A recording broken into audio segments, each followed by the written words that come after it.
देखिए हर खबर यहीं पर, सब्सक्राइब कीजिए TV9 भारतवर्ष। हम नेपाल का ही रुख कर लेते हैं। पंकज दास साहब वरिष्ठ पत्रकार हैं, वहां से हमारे साथ मौजूद हैं। पंकज दास साहब, बहुत छोटा सा सवाल, क्यों मतलब रोटी बेटी के रिश्ते पर भी चोट की जा रही है? अब तो ये चीन के इशारे पर क्या क्या करेगा नेपाल? देखिए समीर जी, इसमें दो बातें समझने वाली हैं कि इस समय की परिस्थिति क्या है। एक तो मैं सबसे पहले बता दूं कि भारत में जितनी गंभीरता से उनके बयान को लिया जा रहा है और जिस तरह से बहस कर रहे हैं, उसकी नेपाल में कोई भी प्रधानमंत्री के बयान को गंभीरता से नहीं लेता है। जिसने भी सुना वो सबसे पहले खुलकर हंसा और अपने प्रधानमंत्री की मूर्खता पर, उनकी अज्ञानता पर हंसा। उनको समझ में नहीं आ रहा है कि वो किस तरह से इस पर प्रतिक्रिया दे। लेकिन फिर भी मैं दो बातें कहता हूं। इस समय ओली की कुर्सी खतरे में है और वो अपनी असफलताओं को छिपाने के लिए बार बार विवादित बयान दे रहे हैं।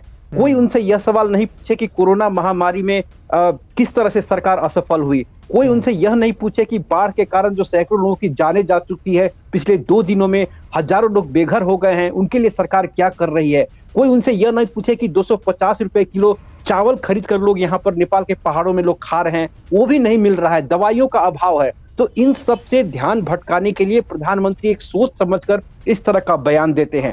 दूसरी बात, एक बहुत ही महत्वपूर्ण बात जिस पर हमें चर्चा करनी चाहिए। देखिए, नेपाल में कम्युनिस्ट शासन है और कम्युनिस्ट का एक हिडन एजेंडा है जो कि ओपन सीक्रेट की तरह है। वो भारत से हर तरह के संबंध को खत्म करना चाहते हैं। जब कम्युनिस्ट पार्टी या कम्युनिस्ट के कोई नेता सत्ता में रहते हैं, तब ये किया जाता है। आपको अगर ध्यान में होगा तो जब प्रचंड पहली बार प्रधानमंत्री बने थे, तब उन्होंने पशुपतिनाथ के जो पुजारी हैं, मूल भट्ट कहा जाता है जिनको, तो ये सदियों से परंपरा है कि नेपाल के पशुपतिनाथ में दक्षिण भारत के पुजारी रहते हैं और इसी तरह दक्षिण भारत के मंदिरों में नेपाल के पुजारी रहते हैं। तो उस पर भी प्रहार किया गया था। इस तरह से आप देखिए कि इस बार नक्शा जारी करके हमारे राजनीतिक संबंध को बिगाड़ा गया।